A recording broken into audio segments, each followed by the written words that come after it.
Hoje no Pode Pensar recebemos 2024 com humor, afinal é mesmo o melhor remédio para aliviar as dores da realidade?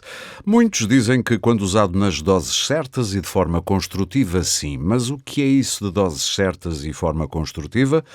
Em tempos de incertezas políticas e económicas, o humor pode ser de algum modo um bom antídoto para a desgraça e um porto-abrigo até para a saúde mental contra as preocupações sintomáticas do dia-a-dia? A crítica e a sátira social, política, que expõe as falhas e as hipocrisias do sistema ajudam a inspirar e a moldar o pensamento crítico?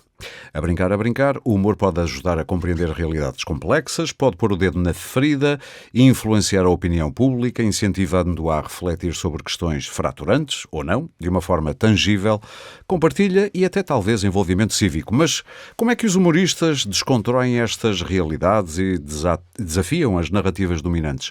São estas ideias e muitas outras sobre humor na perspectiva dos seus autores que chegam aos nossos microfones. Eu sou o Aurélio Gomes e hoje no Pode Pensar, o podcast Ideias para Consumir da DEC Proteste, vou refletir mal, pelos vistos, já está visto, sobre estas questões com os meus convidados. E eu tenho comigo o Nuno Artur Silva, argumentista, fundador das produções fictícias, do jornal satírico O Inimigo Público, do Canal Q e de muitas outras coisas. Também Luís Pedro Nunes, assumidamente não humorista, é um jornalista, diretor do Inimigo Público e comentador nos programas Eixo do Mal e Irritações e muitas outras coisas. E também José de Pina, argumentista, cofundador das produções fictícias, coautor do Contra-Informação, do Herman Enciclopédia e de muitas outras coisas. Começo já por ti, Nuno. Primeiro, bem-vindos. Obrigado. E bom ano já agora. Consomes humor regularmente? Sim, claro. Sim. Que tipo? Aliás, hoje é quase inevitável, porque basta estar ligado aos média ou às redes sociais e permanentemente ele está lá.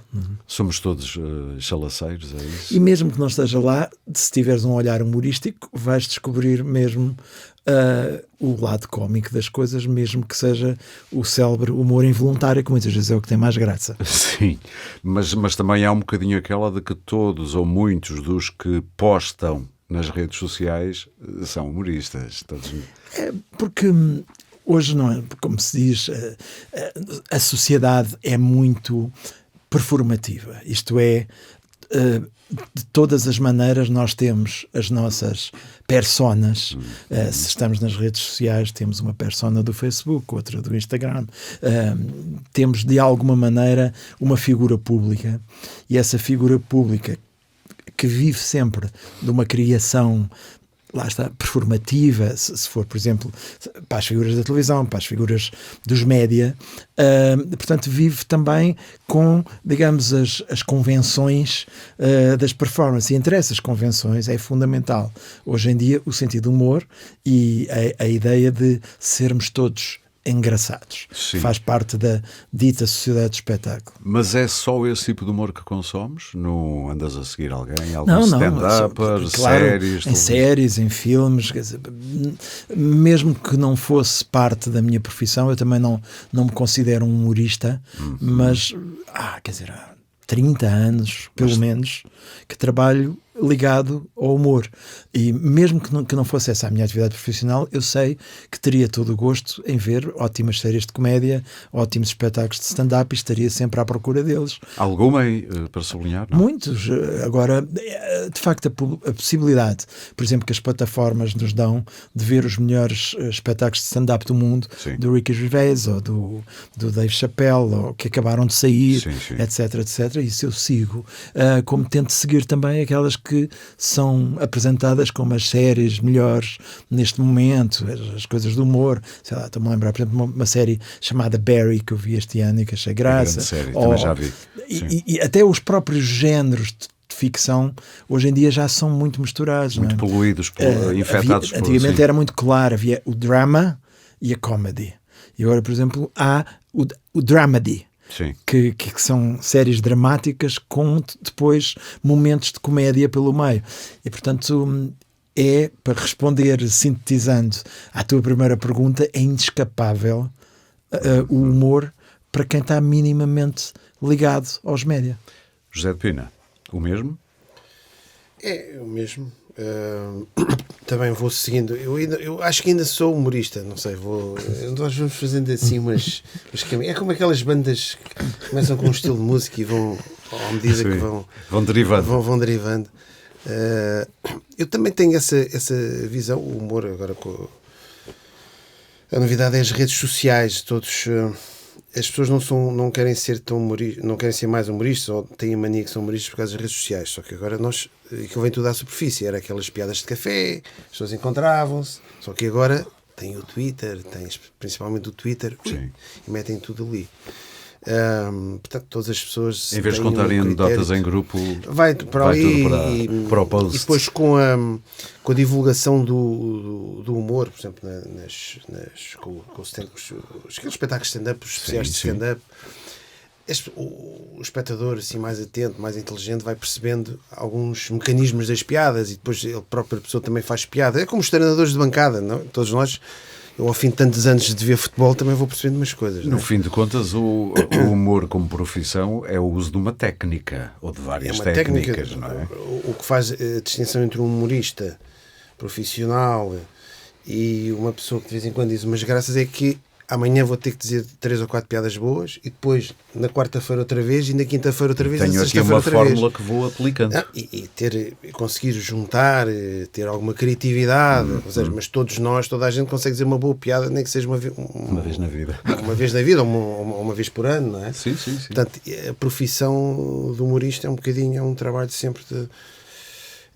há sempre uma deadline, por exemplo, todos no Contra-Informação, todos os dias tinha que ser qualquer coisa, e as pessoas, o público às vezes não percebe isso, e às vezes acha que consegue. Portanto, eu estava interessado também nesta pergunta, e aproveito para a refazer até para ti, se quem produz humor depois precisa também de humor para alguma coisa, de ver humor para alguma coisa, se resolver, se depurar, o que tu quiseres. Eu, falando por mim, eu não por exemplo, quando eu e o Rui estávamos a fazer o Contra, eu não era grande consumidor de humor, porque aquilo era tão exigente. Eu não tinha essa curiosidade. Sim.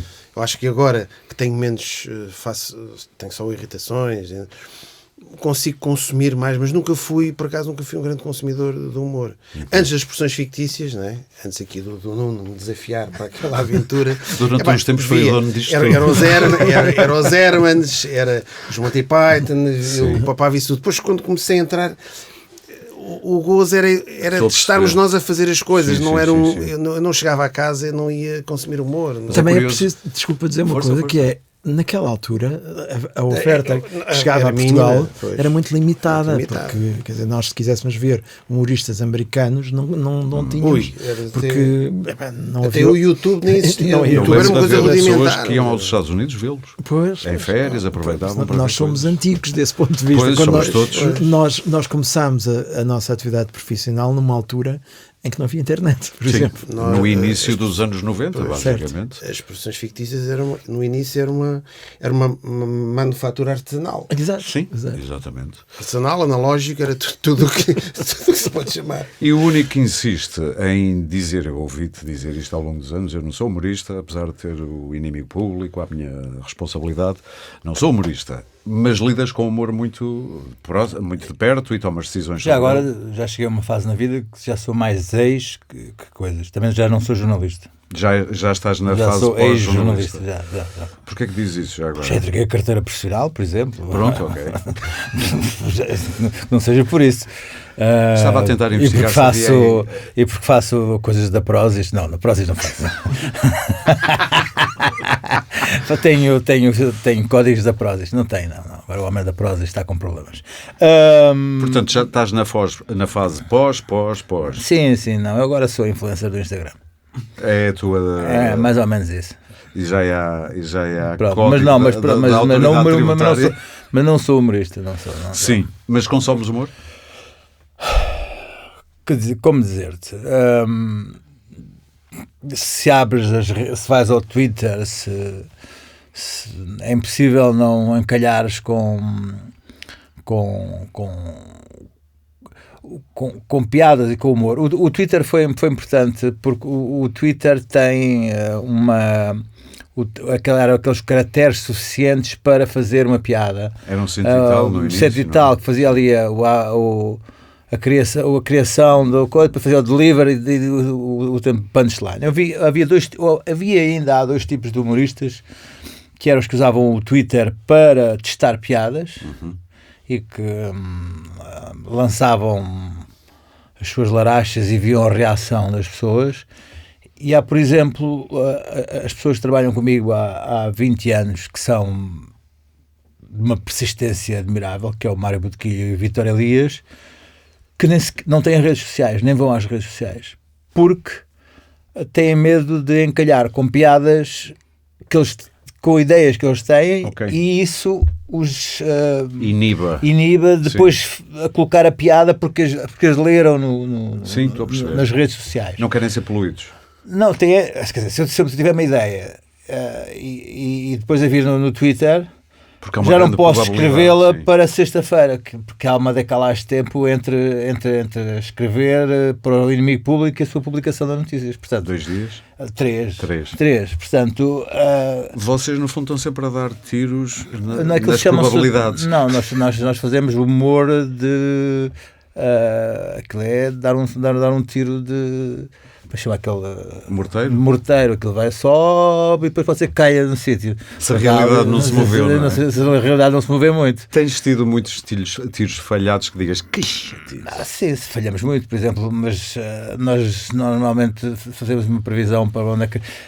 Por exemplo, nós no inimigo público, eu e quem escreve, temos que imaginar como é que estará a realidade sexta-feira, hoje, terça-feira. Então estamos aqui hoje, uma terça-feira, como é que estará a realidade de sexta-feira e como é que faremos humor sobre essa realidade na sexta-feira. E tudo isso porque há em papel, porque se não fosse isso... E enquanto as pessoas no Twitter fazem o humor instantâneo para aquilo que acabou a pessoa de falar à televisão. Essa mistura do humor e ficção científica. Exato. Mas voltando ao humor. O humor hoje... E a astrologia também. Sim. O humor hoje quer dizer, as plataformas são tantas que as tipologias de humor definem-se pela plataforma em que estão. Eu faço muito detox de humor, para estar muito, assim, umas semanas sem consumir nada de humor, porque tenho semanalmente de decidir se isto tem graça ou não tem graça. E se tu tiveres muito tempo a consumir humor, perdes um bocado a Estou a perceber, ficas quase desensibilizado. Só para terminar este segmento, uma curiosidade. Foi-te fácil impor-te perante humoristas? Tu no início, no Inimigo, tinhas jornalistas e humoristas. Depois percebi que tu tiveste de ver livre, palavras tuas, dos jornalistas, podiam trazer umas agendas, uma coisa assim. Mas não deixa de ser interessante ver humoristas que se submetem ao teu olhar e à tua decisão. Foi complicado isso, não? Como dizer? Como dizer? Não, há um problema,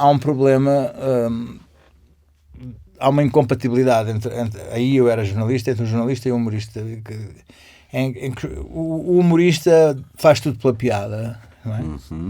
Mesmo que aquilo não corresponda verdadeiramente à realidade. Tu acreditas piamente que é só essa a motivação única? E finge muito naquela história de que tem linhas e que tem... Não tem. Vai tudo à frente. O que interessa mesmo é a piada. Tudo em prol da piada. E eu, como estávamos num jornal sério e éramos apenas... Na altura era o Público. Sim, alugávamos apenas uma cave num jornal sério. Tinha que calcular as consequências desse não limite, portanto aquilo tinha que bater certo com a realidade. Mal comparado, o único adulto na sala a evitar danos. Acontece é que a piada tinha que corresponder à realidade, não tinha de ser só uma piada pela piada, a piada tinha que bater certo com o que era o real. Ancorado em factos. Sim. Eu tenho aqui, não levem a mal a expressão, 3 dinossauros. Eu há bocado brinquei com o Nuno, o pai, o dono, um pouco disto tudo no que toca ao humor. Vocês vêm de um tempo em que, como já disseram, as coisas eram muito diferentes. Pegando até nos atores públicos, a qualidade dos atores públicos, e nem estou aqui a graduar se são melhores ou piores, mas são substancialmente diferentes. Há alguns deles, poderemos dizer, são piadas ambulantes que já estão feitas e resolvidas em si. O papel do humorista, Nuno, hoje em dia é mais curto, ou seja, a realidade quase não precisa de humoristas para fazer rir, ou apenas mudou de sítio o papel do humorista? Não, eu julgo que eu estava a pensar no Trump, por exemplo. Olha-se para o Trump e aquilo é uma piada ambulante. Hoje é como se estivéssemos a viver uma hiperrealidade. Porquê? Aquilo que nós chamamos a realidade é aquilo que nos chega através dos média. Percepção, portanto. A percepção da realidade. Nós, quando começámos a trabalhar, lá está, não sei se somos dinossauros, não me considero extinto, mas de facto já foi há bastante tempo. E de facto há gerações do humor. O Herman ainda é antes de nós, ainda está alive and kicking. Quando nós começámos a trabalhar, basicamente havia a televisão, a rádio e os jornais. Sim. E o humor tem esta característica, como a música também tem, mas o humor vai procurar o média mais recente. Os humoristas mais jovens correm para os média mais recentes. No início do século XX foi no cinema que estavam os melhores humoristas, o Chaplin, o Buster Keaton, Sim. etc. Depois eles mudaram-se para a televisão. Depois, já no tempo da nossa atividade profissional, os humoristas começaram a aparecer nos canais cabo, sobretudo. Foi nos canais cabo. O Gato Fedorento é um fenómeno por do cabo. exemplo, claro, E aliás, do YouTube. é engraçado. Por exemplo, a minha geração e a do Pina, quando nós fundámos as produções fictícias, não havia canais cabo. E onde nós começámos a fazer humor... Estamos a falar de 90 e muito poucos. No final dos anos 80. 80, sim, 90, sim. Nós estávamos a fazer sketches em salas de teatro. Pois. Porque não havia ainda, o média ainda não estava lá. Portugal. Mas tipo stand-up comedy? Sim, as primeiras coisas, sim. por exemplo, nos anos 80 eu estava a escrever peças de humor e o Pina, por exemplo, entrava numa delas. Sim. O Rui Cardoso Martins também. Coisas de teatro. Coisas de teatro. Porquê? Porque naquela altura, Antes de realizar o os meio filmes e que os nos documentários. o meio que nos era acessível, Sim. o que existia em Portugal, porque Era Portugal, aquilo. por causa da ditadura e por causa de muitos outros fatores, só tivemos televisão privada nos anos 90, só tivemos televisão por cabo ainda mais tarde e, portanto, de facto, qualquer jovem, como nós éramos na altura, que quisesse fazer humor ou música ou o que fosse, tinha que ir, digamos, à procura dos meios disponíveis. A geração seguinte, por exemplo, os Gato Fedorento, entraram numa altura em que estava ali, de facto, uma tecnologia nova. O aparecimento dos blogs. Os blogs e depois a partilha de vídeos. Quer Sim, dizer, o YouTube. O YouTube. Sim, e, portanto, isso traz uma revolução. Houve gente, eu conhecia gente que só conhecia os Gato, nem era da SIC Radical, Claro. era do YouTube. Sim. E hoje em dia, as redes... E, portanto, as redes dão origem aos memes e os TikToks e essas coisas todas. E, portanto, de facto, aquela máxima do McLuhan que diz o meio é a mensagem, está cada vez mais evidente no tempo de hoje. E, portanto, a realidade, voltando à questão da realidade, como é que ela está hoje, a realidade hoje não é como era no nosso tempo, relativamente simplificada, como televisão, rádio e jornais, mas é muito mais complexa, muito mais cacofónica, tem muito mais focos. Ou seja, hoje em dia, qualquer pessoa que queira fazer humor, por exemplo, não precisa estar à espera que um diretor de programas lhe aprove um programa. Sim, Não precisa eu estar à diria que espera. alguns até fogem das televisões. Claro, a maior Sim. parte, a nova geração de humoristas portugueses Sim, Não está na televisão. não está na televisão, nem quer estar. sim. Não precisa. Aliás, não vês praticamente programas de humor em TV. Eles enchem pavilhões enormes. Acho que só na TV e ficção a repetirem os batanetes. Não, mas, por exemplo, figuras como, por exemplo, a Bumba na Fofinha, Sim. ou stand-up comedians mais novos, que não precisam da televisão. Estou a pensar, por exemplo, no Luís Franco Bastos, por exemplo, Sim. para encher pavilhões e fazer... Tu consideras o programa do Ricardo Araújo Pereira ao domingo à noite na SIC Notícias provavelmente o único programa humorístico, apesar de ser humor político, da atualidade, um pouco o Daily Show... Não é o único, Sim. é claramente o de maior impacto e o mais importante, porque está no prime time de um canal generalista e com um êxito assinalável. O Herman também, mas o programa do Herman na RTP tem sketches, não é? Tem sketches não é um programa de humor misto. puro e duro. Isto é um programa de humor. Não é? O programa talk da Filomena show com Cautela, sketches. o programa Cautelar também é um programa de humor, embora seja também de um determinado formato, mas sim, neste momento, aliás, eu acho que há pouca diversidade de programas de humor na televisão. Mas a minha pergunta, para além disso que tu abarcaste, e é um bocadinho noutro sentido, que era, se hoje estivesses no ativo puro e duro a escrever ou pelo menos a controlar uma equipa criativa, de escrita humorística, a realidade... Os atores que tu vês, os assuntos, seria mais fácil, difícil, apenas diferente? Apetecia desistir? Eu já ouvi muitas pessoas humoristas dizerem: puxa, hoje em dia não há muito espaço para os humoristas porque a realidade já se encarrega de o ser. Não concordas com isso? Não, eu acho que são desafios novos. Eu já atravessei tantas fases mais um desafio. em termos de carreira profissional, de ter vários formatos. Já escrevi sitcoms, já escrevi sketches, já dirigi equipas para fazer, já fizemos o Inimigo Público, já fizemos tantas variações de humor. Eu acho que hoje em dia o desafio é mais outro, a dizer, ok, olhamos para as coisas. É com isto que temos que trabalhar. Com isto, e claro que sim, que a realidade está mais estridente, está mais cacofónica, como eu disse há pouco. Há mais coisas ao mesmo tempo. Por outro lado, não há coisas tão dominantes como antigamente. Nós vivíamos num tempo em que, quando íamos para a escola ou para o trabalho, dizíamos, viste aquilo ontem? E toda a gente sabia o que é que estávamos a falar. Hoje em dia se falam de séries para a escola que eu nunca ou para o vi. trabalho, se és visto aquilo ontem, as pessoas vão dizer, aquilo o quê? Exato. Percebes? E o problema é que deixa de haver uma realidade que toda a gente esteja a seguir. Há grupos, há bolhas. Portanto, o modelo da televisão, que era um modelo atomizou-se. Se isto fosse urbanismo, era o sítio onde toda a gente se encontra, era na televisão. Portanto, tu estás no Rossio e passa por lá toda a gente. Isso foi substituído por uma coisa de uma cidade em que tem os bairros e cada um está no seu bairro e uns estão ali, outros estão acolá e muitas vezes não se cruzam. José de Pina, olhando para isto tudo, fazer hoje o contra-informação seria mais fácil, mais difícil? Seria o quê para ti? Eu penso que seria igual, porque a rapidez do contra-informação, ao contrário do problema do papel...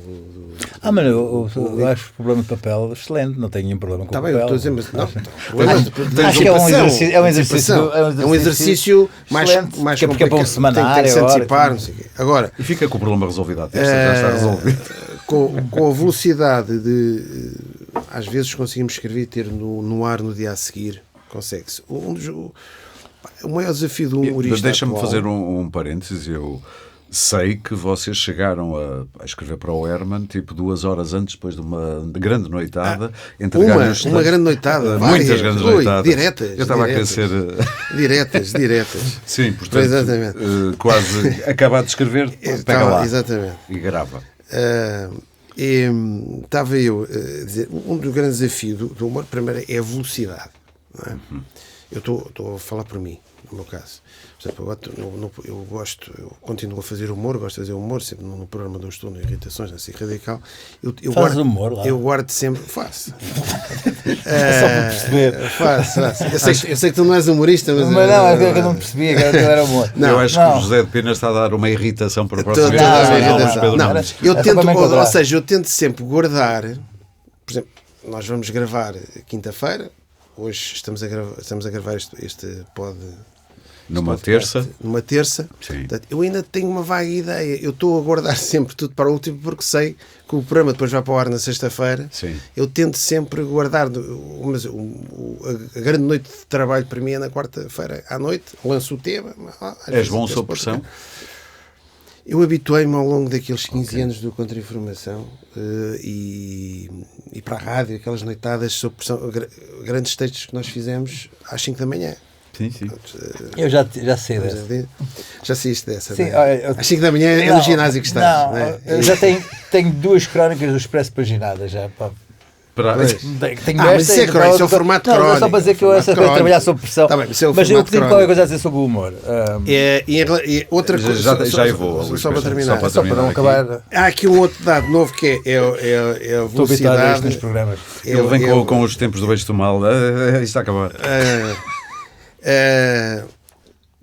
Estava a dizer, uma das coisas que é a rapidez das redes sociais, as pessoas veem isso, e depois há um outro fenómeno que é, em relação mais no caso do humor político, que eu tenho estado a verificar ultimamente, é a confusão entre humor político e fazer política com humor. Ou seja, sim, isso é. Há muitos humoristas que estão demasiadamente engajados. Ativistas. São ativistas. São humoristas / ativistas. Ou seja, o público, agora falando aqui mais do lado da DECO, o público, quando vai ver, quando está a receber um produto humorístico... Esperem aí que temos aqui a eleição de uma escolha acertada de um produto humorístico. Eu pensei que vínhamos fazer isto, que era vários produtos humorísticos e descobrir qual é o mais... Podemos fazer esse exercício mais à frente. O humor político tem muito isso, da ou seja, o cliente, o consumidor, né, tem que ter alguma credibilidade naquilo que está a receber, independentemente da sua ideologia ou das suas tendências políticas. E é por isso que por exemplo, eu acho que ao fim de uns tempos esse humor demasiado engajado já não faz efeito, porque o espectador já sabe ao que vai. Sim. Não é surpreendente. Não é surpreendente, é engraçado, e de repente alguém que, por exemplo, vemos piadas ao Trump, não sei o quê, e de repente manda uma ao Biden, aí anda piada ao Biden. Isso é a surpresa. Sim. Ou seja, se nós estamos a ver, houve uma altura, aliás, isso até beneficiou o Trump, na altura das eleições. O Trump levou tanta cacetada, já ninguém acreditava naqueles humoristas.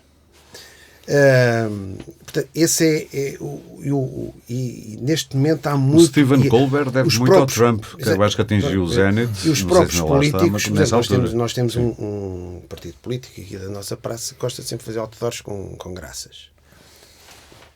Tem graça. São eles, não é? A Iniciativa Liberal. Sim, Senhor, é engraçado, mas que já não bate. Aquilo no início teve a sua graça, mas já não tem. Ou seja, o produto humor político é um produto difícil e tem que ser bem analisado pela DECO. Muito bem. Agora, fica aqui. Desculpa, antes de irmos ao Luís, não resisto, lembrei-me, o Pina estava a falar, lembrei-me de um sketch que escrevemos há muito tempo, que era uma análise comparativa das religiões segundo os critérios da DECO. Lembras disso? Que era a que tinha, isso é muito bom. Que tinha o melhor culto, os melhores mais credíveis, isso lembrei-me, acho que era um sketch engraçado. Não, mas só para final, o humor político é uma filigrana, aquilo é complicado, não é só mandar assim umas coisas. Nós já lá vamos, até porque há um terreno interessante que se tem verificado nos últimos, 10 anos, que é os jornalistas menos jornalistas e os humoristas mais a fazerem o papel que era o papel clássico dos jornalistas. Nós já vamos falar disso. E dou razão ao Luís Pedro, aí a questão dos jornalistas têm sempre uma visão, são jornalistas, analisam a política, e aquilo era difícil um jornalista conseguir ter uma abrangência que um humorista profissional consegue ter. Luís Pedro, tu estavas mortinho aí por dizer qualquer coisa sobre o humor? Sim, eu vou lhe dar um termo que agora se utiliza. O ecossistema o ecossistema é complexo, porque estamos aqui a falar de humoristas, mas se calhar temos que falar do humor. Eu posso estar 4 horas no TikTok a consumir humor sem que nenhum dos produtos tenha sido produzido por um humorista. Sim. Que sejam milhares de pequenos filmes cómicos, nenhum deles é produzido por humorista. São filmes tirados da realidade, um carro que bate, um gato que rebola, são centenas de filmes que eu não consigo deixar de ver, porque o algoritmo vai-me proporcionando cada vez mais e outro. Tu és daqueles que não consegue resistir? Mas sou eu e é o Sam Altman, numa entrevista que eu vi o criador do ChatGPT, que dizia que também não conseguia parar, porque pensava que no próximo filme o próximo é que ia ter a outra, ainda a coisa mais engraçada. Ainda vai ser melhor e não se consegue. Aquilo está feito para isso. E consegue estar horas a consumir coisas engraçadas sem que nenhuma seja produzida por um humorista, seja apenas e que produz um efeito nas pessoas que é a necessidade de partilhar aquilo. Sim, as pessoas, mas isso leva-te a que repassam milhares de filmes umas às outras de coisas engraçadas. Sim. Mas uma coisa é a pulverização de conteúdos humorísticos não produzidos por humoristas. Depois temos a criação de bolhas tribalizadas, que é o humor contra qualquer coisa. Uhum. A produção de humor contra qualquer coisa. O tal ativismo, neste caso. Sim, o humor ativista, que é o humor que nós queremos. Deixou de haver muito o humor autodesconstrutivo. O humor que nos desconstrói. O humor a dizer mal dos portugueses ou a dizer mal dos está fora de questão. Porque depois temos... Vocês já não tiveram problemas com essa cena das terras? Mas um clássico português. Porque depois temos um problema da alteração da percepção das audiências, que é as audiências neste momento assumem-se como hipersensíveis e com direito a ficarem a cancelarem, basicamente. Pronto, ou a quererem cancelar. A ficarem ofendidas, andam à procura de algo para se ofender. E o que cria um constrangimento na produção, de quem faz produção de humor. Cria. Não é cá, é em todo lado. Chamas-lhe autocensura? Cria, sim, porque eu hoje não tenho a mesma... Não leio os textos da mesma maneira que li há 10 anos. Eu faço uma leitura... Isso. A tua liberdade hoje é igual a não 20 é. anos? Eu tenho outro cuidado a ler. Por causa das coisas que podem dar as chatices. Sentes que perdeste liberdade, sim, então? Sim, mas é devido essencialmente à percepção, à mudança da percepção das audiências. Que sei que se ofendem com outras facilidades. E das consequências que isso pode ter. E não só se ofendem, como gostam de agir. Sim. E têm as redes sociais para agir. E tem as redes sociais para criar alguém para quererem criar uma multidão com tochas com fogo. Portanto, sim. isso é essa facilidade. E depois ainda temos os elementos, esses sim, os criadores do humor, que são os imunes. Que são aqueles que a sociedade criou como imunes, que podem dizer tudo e que nós vamos lá, num espaço de imunidade, ouvir aquelas coisas todas que são proibidas de ouvir, como o Gervais, como o Chappelle, e que vamos ouvir as coisas que a sociedade já proibiu. Como é que achas que eles conseguiram chegar a um ponto que criaram os próprios esse espaço de imunidade? E com problemas e com trabalho, porque os próprios dizem que têm justiça em relação a isso. Sim. Mas nós vamos lá para nós próprios tirarmos um pouco o nosso steam, termos ali diz-se agora que é preciso ter safe spaces em tudo, não é? Nós próprios vamos ali à procura de um safe space para ouvirmos coisas horríveis. Que para outros não é safe space, mas para nós vermos coisas horríveis para depois podermos voltar para este mundo que se ofende com facilidade. Exato. Portanto, há aqui uma pulverização e uma alteração da realidade que não era há 10 anos. Isso é dos espetáculos ao vivo, de stand-up, de Gervais. A pessoa paga o bilhete, vai para aquele mundo. E deixa-me dizer-te uma coisa. Na televisão há coisas que... O Gervais não sei, mas o Chappelle já teve problemas. O Gervais consegue tudo e mais alguma coisa. Mas, por exemplo, o Kevin Hart era para apresentar os Oscars e foi excluído por causa de piadas que tinha dito, sei lá, uma década antes. Nem todos têm essa imunidade. Portanto, agora o Gervais é tão profissional quanto isto. Eu vi-o aqui em Lisboa. Deixa-me só perguntar-te isto. Achas que tem a ver com o que faturam, ou seja? Não, acho que tem a ver com uma capacidade de criar essa bolha sem falhas, sem cracks. O que hoje é digno de nota. Não é qualquer um que pode consegue isso. Sim. Depois resistir ao ataque sem que fui ver em Lisboa o Gervais e vi agora a televisão e ele é tão profissional quanto isto. Até os risos que ele tem, aparentemente naturais e espontâneos são replicados no programa. Ora, na televisão. Ora, isso não é falsidade, é profissionalismo dele. Não é? Que ele consegue, há uma coreografia perfeita. Que ele consegue, quando vai buscar a cerveja, ter um pequeno giggle, um pequeno riso. E aconteceu no palco em Lisboa e aconteceu Nuno, tão profissional quanto isto. Isso é um profissionalão. Estamos a observar, eu já há pouco deixava aqui a dica, troca de papéis entre jornalismo e um certo tipo de humoristas, não são todos. Estou a pensar no Jon Stewart, estou a pensar no John Oliver, estou a pensar em muitos outros. Sim. Até no Colbert teve muitas vezes aqueles monólogos de abertura, muito politizados, muito a descreverem melhor e às vezes a explicarem melhor o fenómeno político do momento, às vezes do que veres um telejornal feito por jornalistas. Sim. O que é que isto te diz? Aliás, um momento simbólico do que estás a dizer, que foi precisamente no tempo em que o Jon Stewart ainda fazia o Daily Show, portanto, já há alguns anos. Agora é o Trevor Noah. Quando ele vai a um programa, qual é que é? O Crossfire, um daqueles programas emblemáticos de jornalismo, acho que televisão americana. Sim. E que eles lhe perguntam isso e perguntam-lhe porque é que os humoristas ganharam tanto relevo. E ele vira-se para eles e diz-lhes porque vocês deixaram de fazer o vosso trabalho. Sim, exatamente. E esse é um momento, digamos, interessante, porque ele foi lá a esse programa como humorista e, portanto, ia fazer aquela coisa de fazer um programa divertido. E ele foi com uma extrema dureza fazer um programa em que foi dizer na cara aos jornalistas que eles não estavam a fazer bem o trabalho deles. E eu acho que esse é como é que se diz hoje, um momento pivotal. Sim.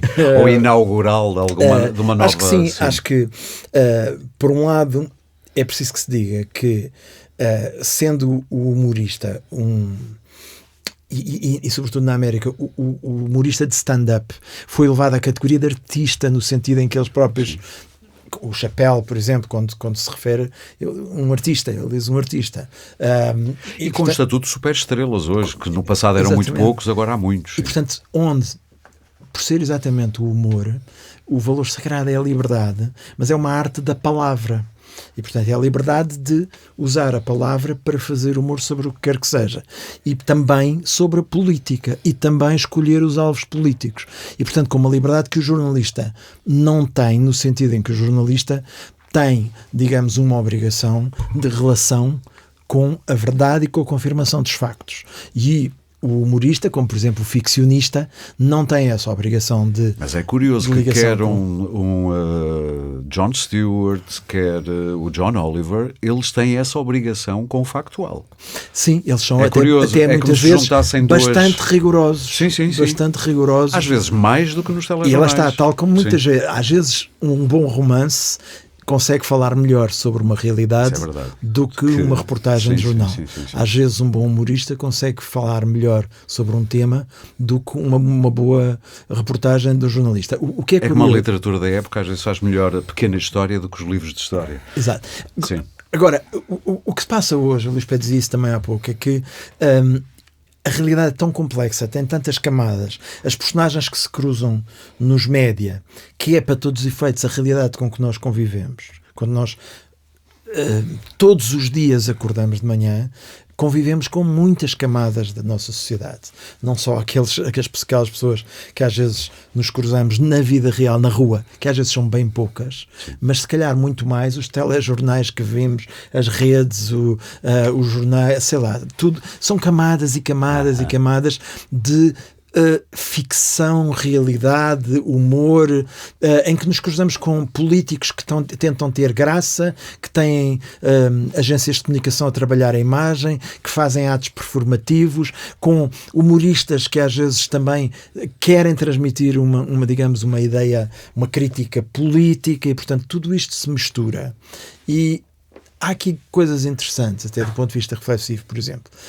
Se é verdade que muitos dos humoristas apenas querem fazer rir, também é verdade que um humorista que faça humor a partir de um lugar de poder, que é sempre, por exemplo, um canal de televisão ou uma plataforma com muitos seguidores, por exemplo, ao escolher gozar com isto e não com aquilo, ao escolher fazer humor sobre isto e não com aquilo, está obviamente a fazer um ato político. E mais, até digo mais, pode haver um problema. Nós criticamos muito os políticos que são populistas. Sim. Mas pode haver humoristas que são populistas, no sentido em que vão reforçar os preconceitos que já existem, fazendo piadas a partir daí. Mas os humoristas não gostam muito desse... Os humoristas... Em geral, os que eu conheço... Querem fazer rir, querem palmas, é a mesma coisa, os políticos querem pontos. Mas é pontos, curioso que, se por um lado um jornalista tem um código deontológico, eu já uma vez tive esta reflexão com um humorista das produções fictícias, estávamos em conversa e eu dizia-lhe, mas não te preocupa seres injusto na tua piada? Não, se eu tivesse preocupações dessas não era humorista. Sim. E eu fiquei a pensar numa velha questão, os humoristas são amorais ou são mais morais do que os outros e depois invertem a coisa? É uma questão interessante que eu resolvo semanalmente. Mas deixa-me só dizer-te uma Então diz lá coisa. como é que resolves, que isso é curioso. Não, ele disse é semanalmente, ou seja, Exato. o erro começa se tu tentares impor uma coisa à partida. Não podes fazer piadas sobre isto.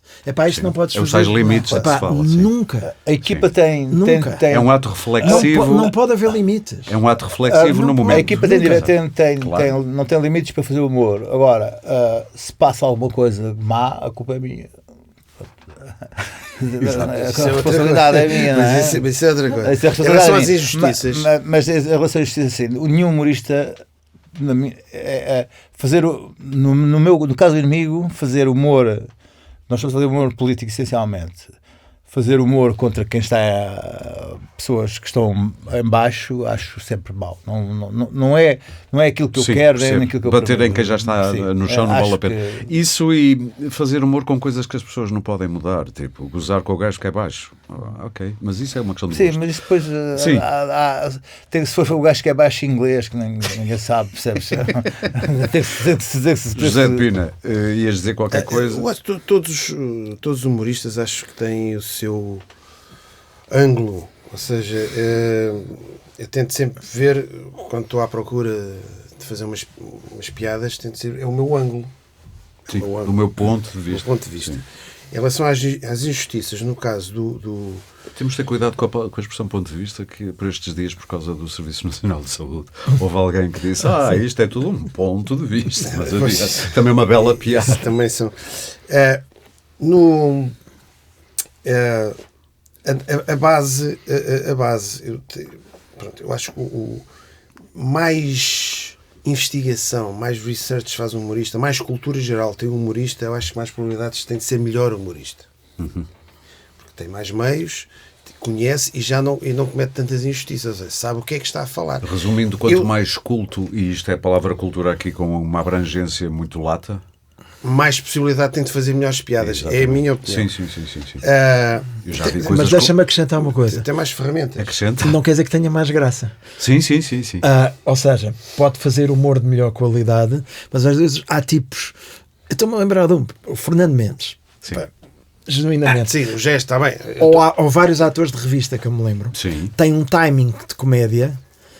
Que nenhum dos outros tipos. O Armando Cortês era famoso pelo seu timing de comédia. Sonhariam ter, quer dizer, tem sim. um ritmo, mas isso tem mais a ver com uma música da língua e uma música das frases, mas concordo contigo. Mas o timing é outra das ferramentas, é uma das ferramentas. Eu apenas falei que é uma das ferramentas. A graça da então, no humor político, isso então é fundamental, porque isso aí, um humorista que esteja a escrever umas piadas políticas, se não lê os jornais, é uma desgraça, comete as tais injustiças, só diz palermices, mas qual é que é a graça? Ou diz lugares comuns. Por exemplo, nós no Contra-Informação tínhamos essa preocupação.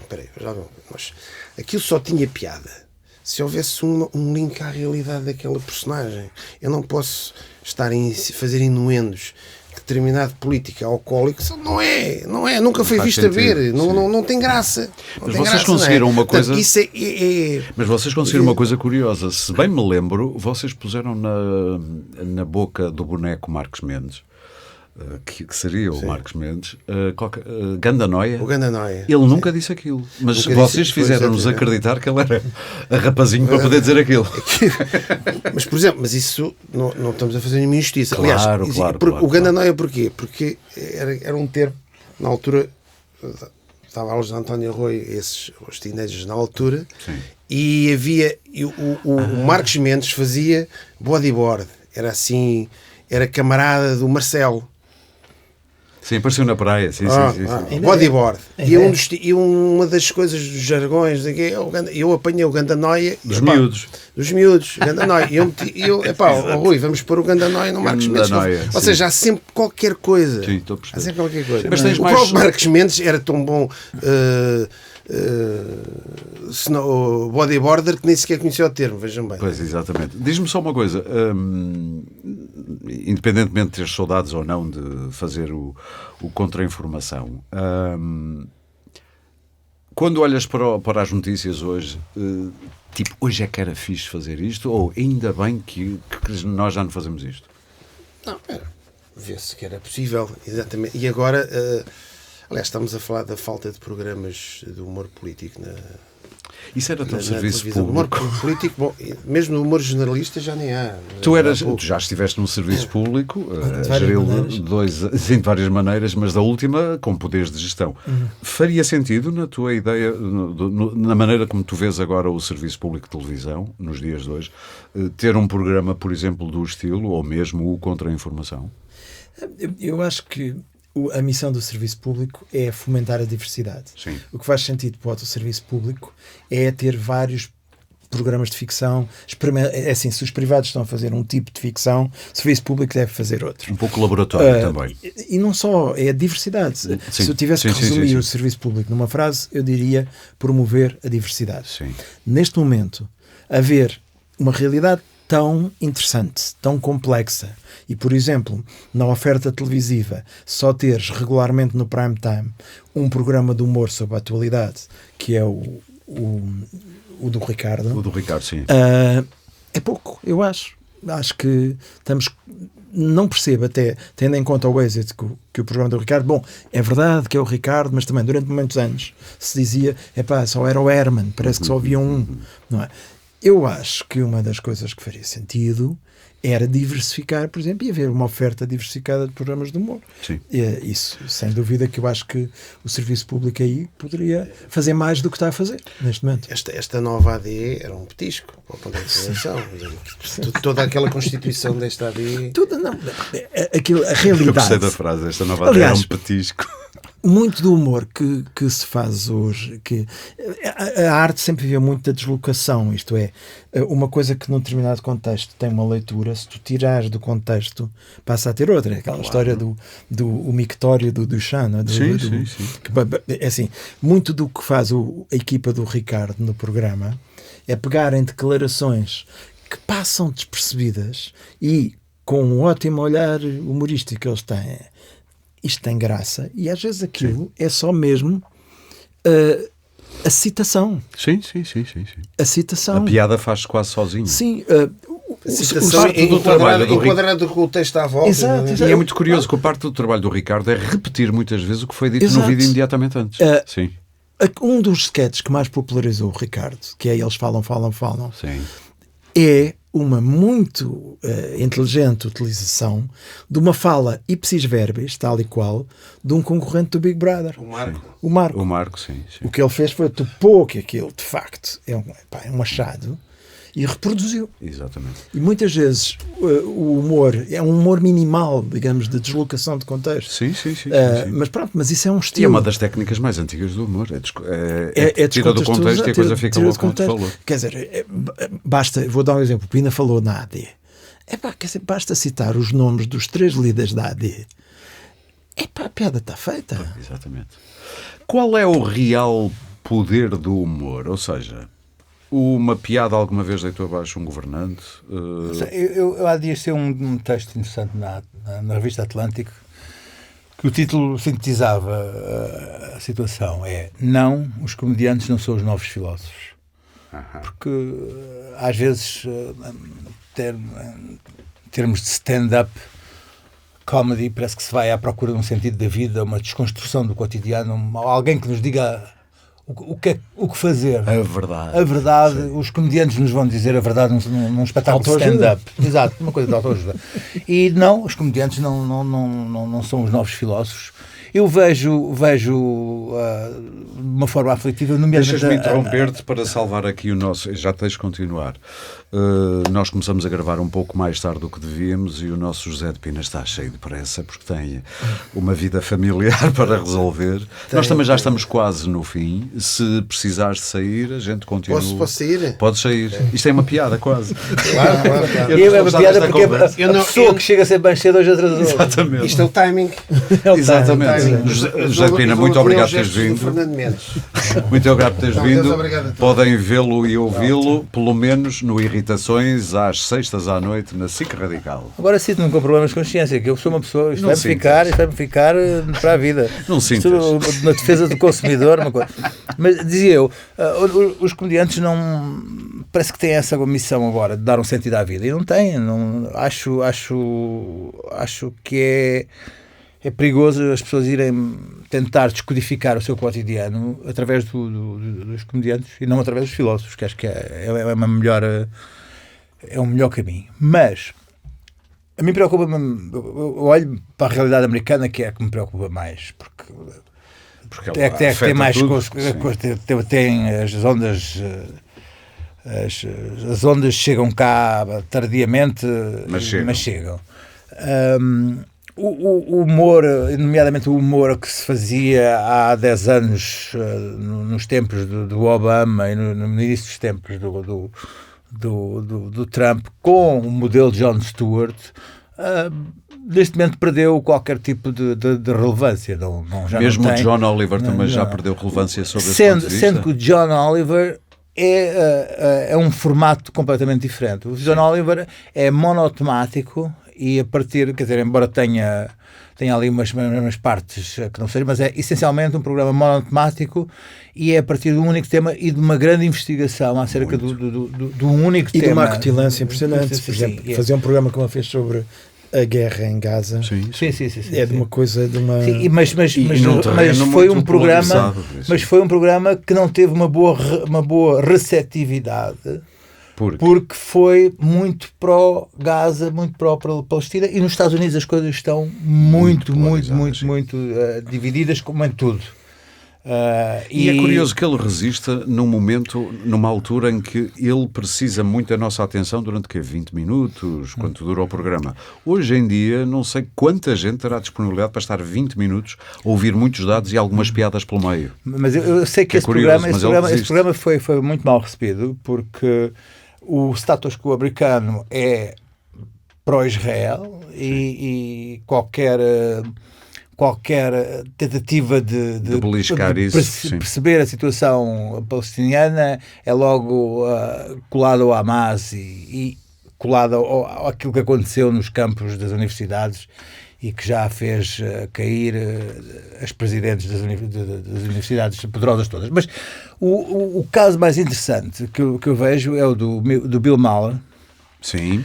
Que era um comediante tido como comediante de esquerda e que foi transitado. E que hoje é o comediante amado pela direita americana. Sim.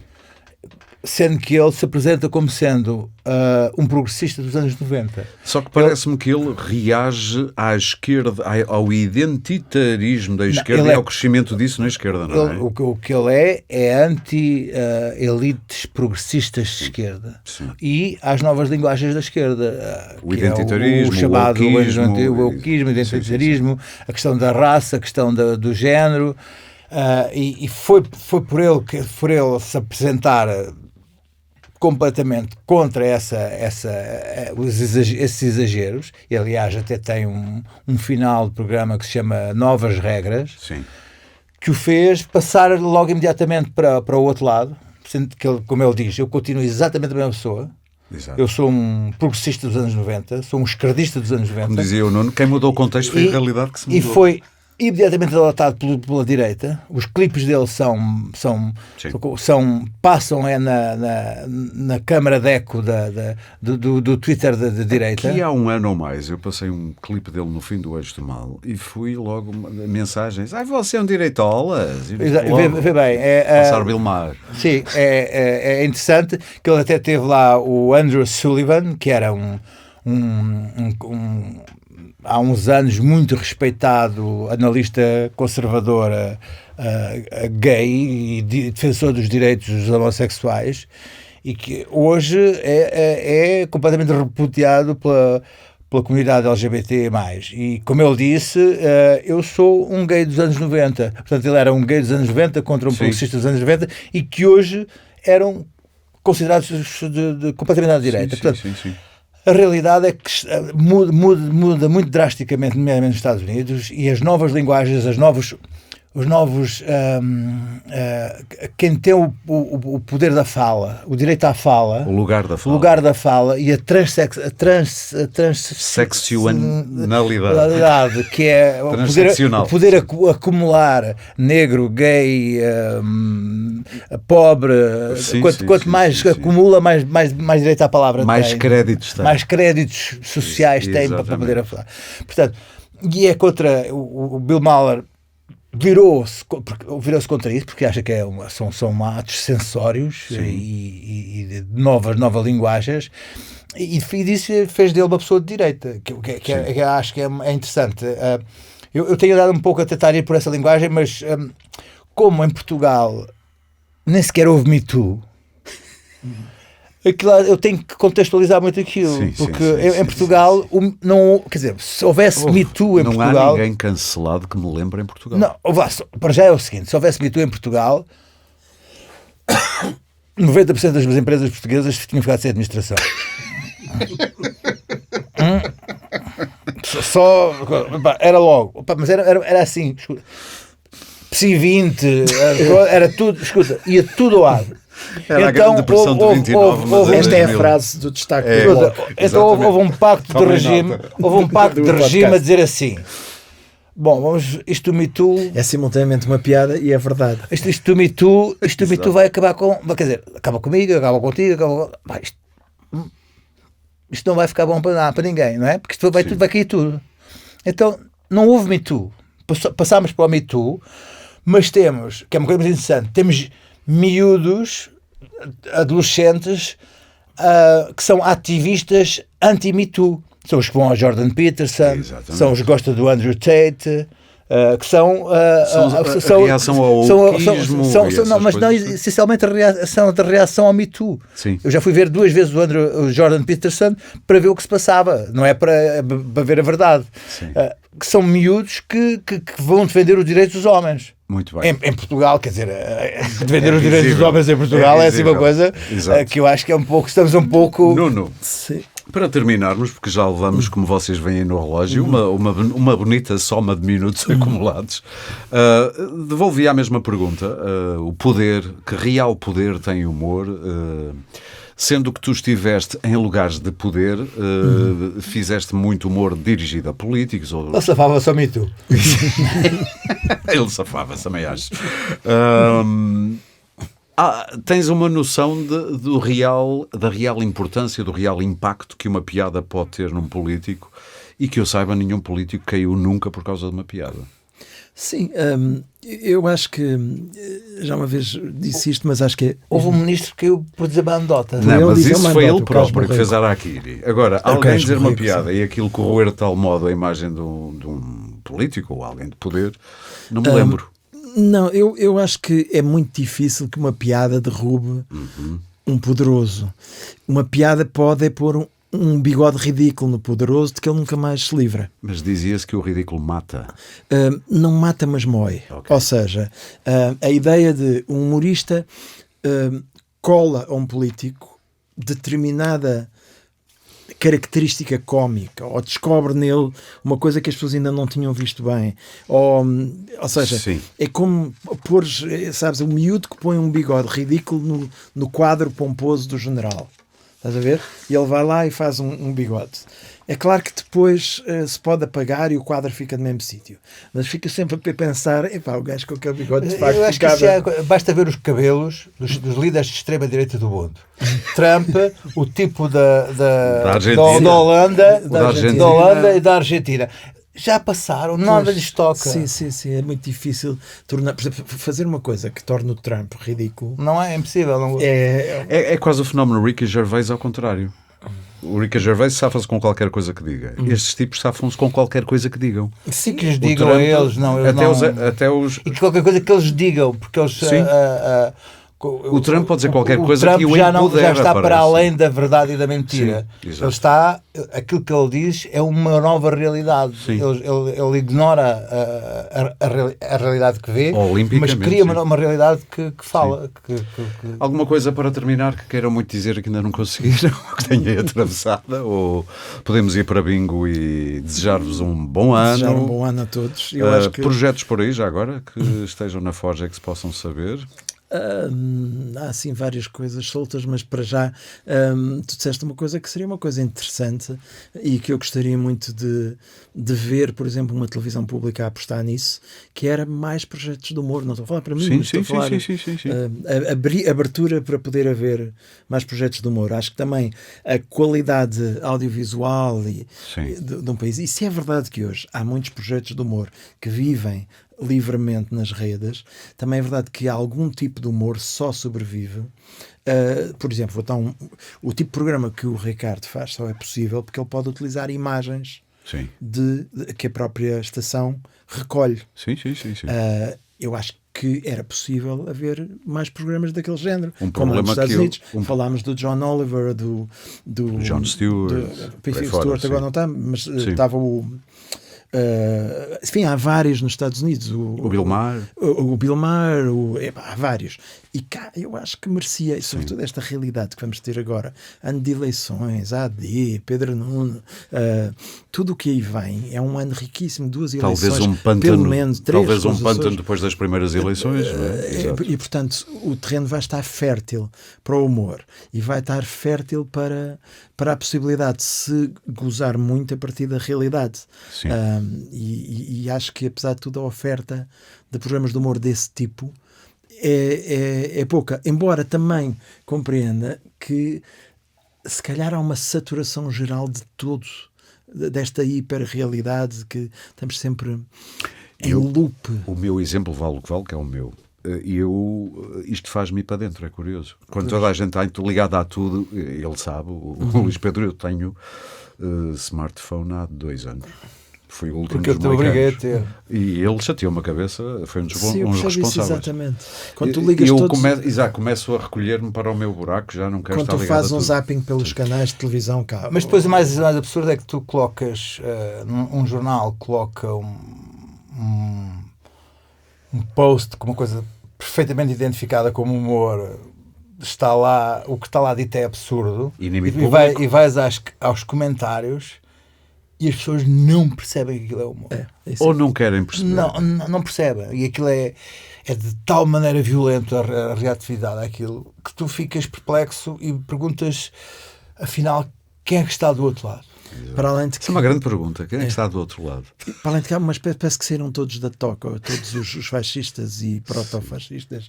Está tudo, qualquer comentário que se faça, vem uma reação quase sempre. É uma bela questão que dava para ódio. Outro. Sim, mas é uma bela questão que dava para outro podcast, que é...